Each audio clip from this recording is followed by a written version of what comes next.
Welcome to Zee money health show. एक नए episode में मैं नेहा बजाज आप सबके सामने हो गई हूँ हाजिर। और जैसे कि मैं हमेशा बात करती हूँ कि हर एपिसोड में हम आपको एक नए super specialist doctor medical expert से मिलवाते हैं ताकि आपके सारे सवालों के जवाब आपको मिल जाएं। और आज के एपिसोड में हमारे साथ है डॉक्टर हार्दिक शाह, जो कई सालों से प्रैक्टिस कर रहे हैं, बहुत ही रिनाउंड डेंटिस्ट हैं और लब्धी क्लिनिक में अपनी डेंटिस्ट्री प्रैक्टिस कर रहे हैं। सो डॉक्टर, बहुत बहुत स्वागत है आपका हमारे शो में। My pleasure madam. ओके, सो जैसे कि आज हमने बात की आप डेंटिस्ट हैं, तो आज दांतों से जुड़ी बातें ही हम आपसे पूछेंगे और आप हमें बताएंगे। तो एक चीज जो आजकल हर कोई करवा रहा है और बड़े सारे कंफ्यूजन्स भी हैं, जवाब भी जानना चाहते हैं, वो है डेंटल इम्प्लांट्स। तो सबसे पहले हम आपसे जानना चाहते हैं कि what are dental implants? Dental implants क्या होते हैं?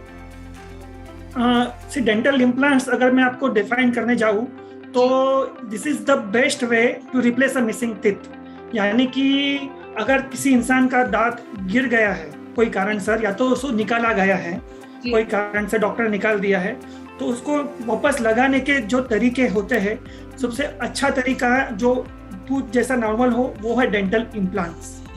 जिससे मतलब हाँ ओके, तो ये यानी मिसिंग टीथ का रिप्लेसमेंट है डेंटल इम्प्लांट। एंड डॉक्टर, क्या कोई अलग तरीका है मिसिंग टीथ की? कोई, जैसे आपने बोला इम्प्लांट्स एक तरीका है, तो इम्प्लांट्स के अलावा कोई और सब्स्टिट्यूट है या इम्प्लांट ही सबसे बेहतरीन ऑप्शन है?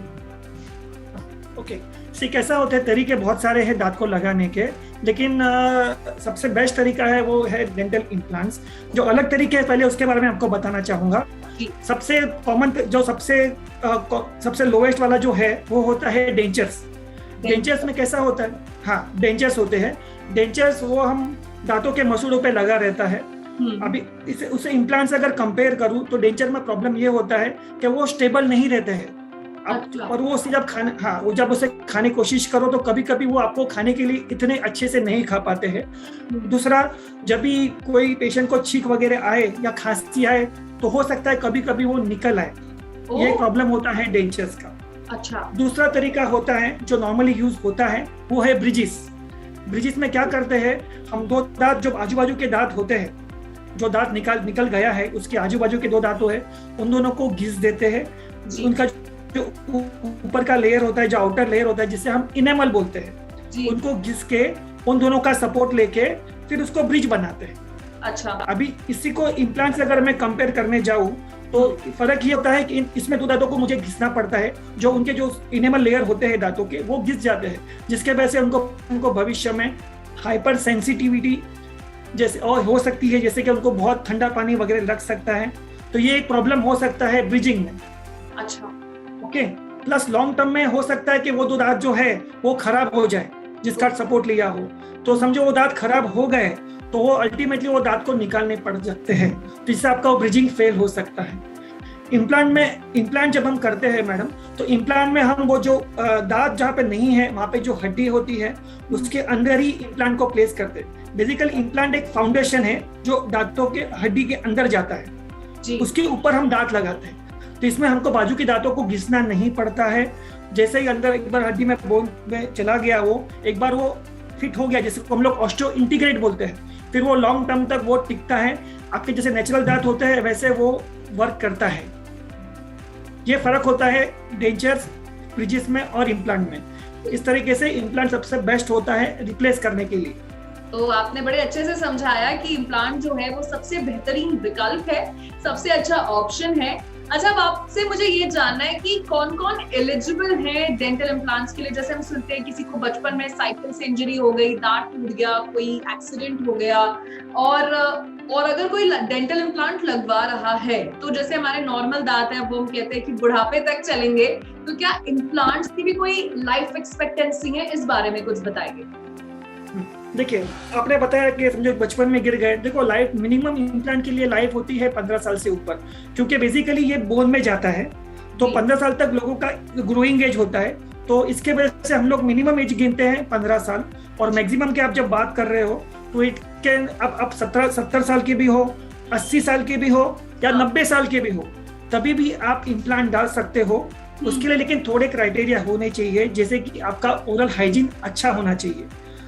प्लस जो, क्योंकि वो इम्प्लांट बोन में डालते हैं, तो जो बोन कंडीशन होती है जो जिससे हम लोग डाल रहे हैं, वो बोन कंडीशन अच्छी होनी चाहिए। अगर ये और 2-3 जो उनके मेडिकली वो कॉम्प्रोमाइज नहीं होने चाहिए, ये सब चीजें फैक्टर अगर अच्छे से हैं तो हम कोई भी एज में इम्प्लांट डाल सकते हैं, बराबर। और हाँ, दूसरा आपने क्या पूछा क्वेश्चन? ये कि लाइफ एक्सपेक्टेंसी क्या है डेंटल इम्प्लांट्स की, लाइक? यस, इम्प्लांट एक बार डाल दिया इम्प्लांट तो ये ऑलमोस्ट लाइफ टाइम तक रह सकता है। इसमें ऐसा कुछ ये एज फैक्टर नहीं होता है कि 10 साल में खराब हो जाएगा, 15 साल में खराब होगा। अगर आप उसने अच्छे से मेंटेन किया तो it can stay for life time also. यानी कि ओरल हाइजीन अच्छी है, दिन में 2 बार ब्रश किया, रेगुलर डेंटल क्लीनिंग कराया, तो आपका डेंटल इम्प्लांट अच्छे से चलेगा। ये बता रहे थे डॉक्टर हार्दिक हमें। अच्छा, क्योंकि अब कोई चीज हमारे मुंह में है जो ओरिजिनल नहीं है, जो इम्प्लांट है ना वो एक आर्टिफिशियल है, तो क्या ऐसे कोई लाइफ लॉन्ग प्रिकॉशंस हैं? जैसे फॉर एग्जांपल अगर किसी ने फ्रंट में इम्प्लांट कराए हैं तो हार्ड चीजें खाना, अखरोट, पिज्जाज या एप्पल्स, क्या कुछ लाइफ लॉन्ग परहेज हैं? अगर हैं तो प्लीज सबको बताइए। सबसे पहले तो इम्प्लांट अगर अपने मुंह में लगाया हुआ है तो पहले इसको कंसीडर कीजिए एज ए नॉर्मल टूथ। इसको सेपरेट मत कीजिए कि ये भाई ये इम्प्लांट है और ये नेचुरल दांत है। जैसे उसको ऐसे ही कंसीडर कीजिए जैसे नेचुरल टीथ है। जैसे आप जो एवरीडे जो काम जो करते हो, जैसे कि एवरीडे ब्रशिंग 2 बार करना, वो आप करोगे, उसको जैसे मेंटेन करते हो वो आप करोगे, तो उसको अलग से कुछ इम्प्लांट के लिए करने की जरूरत नहीं है। बस खाली एक करना है, उसको क्रॉसिंग करना है। जो इम्प्लांट होते हैं उसके आजू बाजू में जो मसूड़े होते हैं उनको क्लियर, उसको साफ करना जरूरी है, जिसके लिए डेंटल फ्लॉस आता है। फ्लॉस करके आता है, वो एक धागा जैसा होता है, इससे आपको इम्प्लांट के बीच में उसको साफ करना है। इम्प्लांट और दांतों के बीच में साफ करने का होता है, उसको डेंटल फ्लॉस बोलते हैं। आपको उससे थोड़ा अच्छे से साफ करना है। बाकी नॉर्मल जैसे नॉर्मल दांतों को सफाई रखते हैं वैसे ही उसको सफाई रखना है, और उसके लिए और कुछ अलग करने की जरूरत नहीं है। और आप उससे सब कुछ खा सकते हैं, जैसे आप नेचुरल दांत से खाते हैं वैसे ही आपको उनसे खाना है हर एक चीजें। तो डॉक्टर हार्दिक, टूथ एक्सट्रैक्शन के कितनी देर बाद हम इम्प्लांट करा सकते हैं? सिर्फ टूथ निकालने के बाद कभी इम्प्लांट कर सकते हैं, इसका बेस्ट डिसीजन ले सकते हैं वो आपके डेंटिस्ट, बिकॉज उसमें बहुत सारी कंडीशन होती है कि इमीडिएटली अगर दांत डालना है तो वो डॉक्टर नक्की करेंगे। उसके लिए हमको एक एक्सरे लगता है जिसको हम स्कैन बोलते हैं, CBCT एक्सरे होते हैं। उसमें देख के डॉक्टर नक्की करते हैं कि भाई अभी तुरंत करना है या फिर आपको वेट करना है। इमीडिएटली अगर कर सकते हैं तो इमीडिएटली दांत निकाल के तुरंत उसको इम्प्लांट डालते हैं, या तो फिर अगर वेट करना लगे कि अंदर कंडीशन है, इन्फेक्शन है अंदर, तो हम लोग उनको कम से कम 2 वीक्स या तो फिर 3 वीक्स, यानी कि 2 महीने या तो फिर 3 महीने तक वेटिंग करा के फिर इम्प्लांट प्लेस करके फिर और 2-3 महीने वेट करके फिर उसके ऊपर कैप लगाते हैं। तो कभी कभी ये इमीडिएटली भी हो सकता है, या तो कभी कभी आपको 3 मंथ्स to 5 मंथ्स या 6 मंथ तक वेट करना होता है नया दांत लगने के लिए। तो ये सब डिपेंड करता है, और आपको अपने डेंटिस्ट से सलाह लेनी है कोई भी पैसा लेने से पहले, क्योंकि वो डिसाइड करेंगे कि क्या होगा, वो डिसाइड करेंगे। एग्जैक्टली। तो डॉक्टर हार्दिक, अब मैं आपसे कुछ ऐसा पूछने वाली हूँ जो काफी सारे लोगों के मन में है, वो ये कि क्या डेंटल इम्प्लांट के कोई लॉन्ग टर्म साइड इफेक्ट्स या कोई डिसएडवांटेजेस भी हैं? डिसएडवांटेज की बात करूं तो सबसे बड़ा है कि it takes lot of time. जैसे आपको मैंने पहले बताया, आज आप डिसाइड करोगे इम्प्लांट डालना है तो कल के कल आपके मुंह में शायद ना हो उसको टाइम लगता है, क्योंकि लॉन्ग टर्म इसको कम से कम आपको मैंने बताया 3 महीने या 6 महीने लगते हैं इम्प्लांट को प्लेस करने के लिए, उसके ऊपर कैप लगने। कभी कभी समझो ऊपर का दांत हो, वहाँ पे एक साइनस होता है, वहाँ पे हमको समझो दांत डालना हो तो it can take almost 8 to 9 months और 1 year ऑल्सो, तो इसके लिए टाइम लग सकता है। तो सबसे बड़ा प्रॉब्लम ये है कि इम्प्लांट इमीडिएटली कभी कभी नहीं कर सकते, वो डिपेंड करता है आपके कंडीशन पे, आपके एक्सरे पे।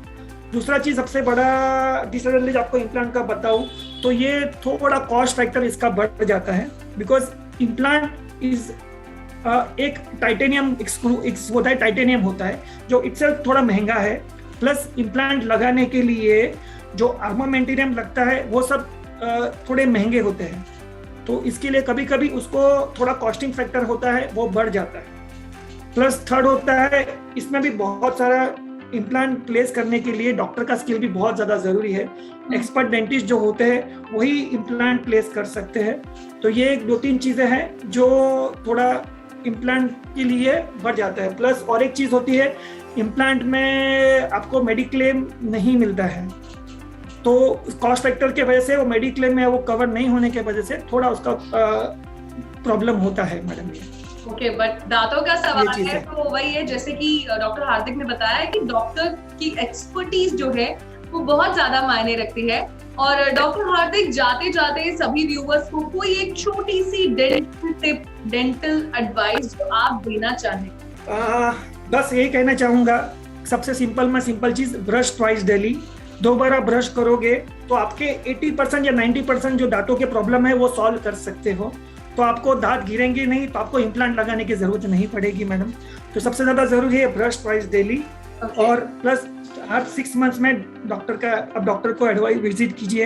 अगर कुछ छोटी भी चीज हो, जैसे कि थोड़ा बहुत सड़न हो दांतों में, तो हम उसको इतने में ही रोक सकते हैं, ताकि वो सड़न ज्यादा बढ़े नहीं और आपको दांत निकालने की या उसको रूट कैनाल करने की जरूरत ना पड़े। Every 6 months you have to visit a dentist. ये 2 आपको टिप देना चाहूंगा। Okay, thank you so much doctor Hardik. I am sure आपने डॉक्टर को सुना होगा, अच्छे से सोच विचार किया होगा। डेंटल इम्प्लांट्स कराएं तो एक अच्छे डेंटिस्ट से ही कराएं, और हर 6 महीने में डेंटिस्ट की सलाह जरूर लें। डेंटल चेकअप तो मस्ट हैव है। So thank you so much doctor Hardik, आप हमारे शो में आए और इतनी अच्छी इंफॉर्मेशन आपने सबके साथ शेयर की। सो ये थे डॉक्टर हार्दिक, जिन्होंने हमसे शेयर की कुछ बातें डेंटल इम्प्लांट्स को लेकर। तो इसी के साथ मैं नेहा बजाज लेती हूँ आप सबसे अलविदा, और मिलूंगी आपसे जी मनी हेल्थ शो के एक नए एपिसोड में नए सुपर स्पेशलिस्ट के साथ। मीनवाइल कोई ऐसी चर्चा जो आप देखना चाहते हैं जी मनी हेल्थ शो पर, तो कमेंट बॉक्स में पोस्ट करके जरूर बताइए। साथ साथ जी मनी का पेज फेसबुक, इंस्टाग्राम और यूट्यूब पर सब्सक्राइब करना ना भूलें। अच्छी सेहत हमारा वादा। Stay tuned for Zee money health show. Bye bye.